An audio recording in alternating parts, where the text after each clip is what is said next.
حلال کمانا بھی ضروری ہے، حلال راستے میں خرچہ کرنا ضروری ہے۔ آج ہماری پریشانیاں بہت ہیں، ہمارے بہت سارے بھائی ہیں جو کماتے حرام کا، اللہ کے بناتے کیا ہیں؟ مسجد، یا کماتا ہے ہر حلال کا لیکن خرچہ کرتا ہے کہاں پر؟ شراب کھانے میں، یا کلبوں میں، یا حکومت کے نام پر خوش کرنے کے لیے کسی غلط کام میں۔ میرے بھائی اور دوستو، آپ کو معلوم ہونا چاہیے کہ زندگی میں ان چیزوں کی ضرورت ہے، اور اللہ کہ رسول صلی اللہ علیہ وسلم نے ان تمام چیزوں سے روکا ہے۔ قرآن مجید کی آیات جو میں نے آپ کے سامنے پیش کی ہیں، علامہ ابن کثیر رحمۃ اللہ علیہ لکھتے ہیں، اور میں نے آپ کو بتایا بھی کہ یہودیوں نے سود کو حلال کرنے کے لیے کیا کیا تھا؟ پینترے بازیاں کی تھی، طریقے بنائے تھے، یہ حرام ہے یہ حلال ہے، یہودی سے یہودی کرے گا تو حرام ہے۔ آج مسلمانوں میں بھی ایسے فلسفی پیدا ہو گئے ہیں جو سود کو حلال کرنے کے لیے مختلف تعویلیں کرتے ہیں، اور ترقی کا نام، خوشحالی کا نام، غربت و افلاس کے دور کرنے کا نام، اور نہ معلوم کیا کیا نام دیتے ہیں۔ میرے بھائی اور دوستو، یہ بھی کہا جاتا ہے چلو تم ادھر کو جدھر کی، چلو تم ادھر کو جدھر کی، پھر تو بڑا مسئلہ ہوگا۔ اگر ہم ادھر ہی چل پڑے جدھر کی ہوا ہے تو پھر تو آج دنیا آزادی کے نام پر کلبوں میں جا رہی ہے، سر سے دوپٹہ نہیں جسم سے کپڑا بھی اٹھ گیا، لڑکیاں پڑھ رہی ہیں کالج میں، قوم نے ڈھونڈ لی فلاح کی راہ۔ یہ ڈرامہ کیا دکھائے گا؟ سیٹ پردہ اٹھنے کی منتظر ہے نگاہ۔ یہ الہ آبادی نے بہت پہلے کہا تھا، آج کہتے تو کچھ اور کہتے۔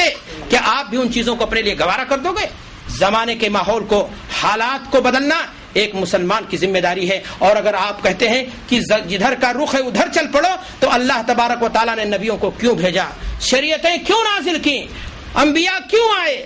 آسمانی کتابیں کیوں آئیں؟ اسی لیے تاکہ ایک مسلمان، ایک مجاہد، ایک ایسا انسان جو مرد ہے، وہ اس تاریخ کو کیا کر دے؟ بدل دے۔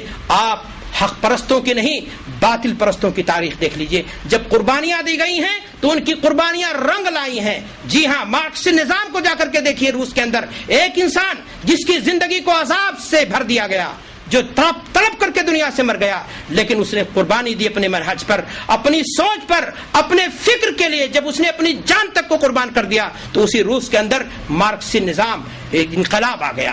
لوگوں نے اس کی دعوت پر لبیک کہہ دیا۔ آج ہم حق کی دعوت کو لے کر کے، آج ہم اس میں انقلاب لانے کی کوشش نہ کریں، بلکہ ہم زمانے کے ماحول کے مطابق چلنے کی کیا کر دیں؟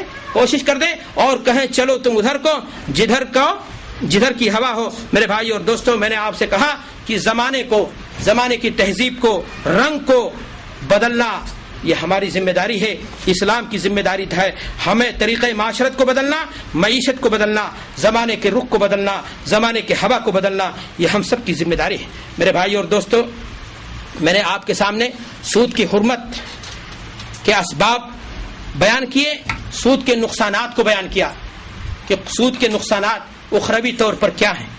قرآن مجید میں اللہ تبارک و تعالیٰ نے کیا باتیں بیان فرمائی؟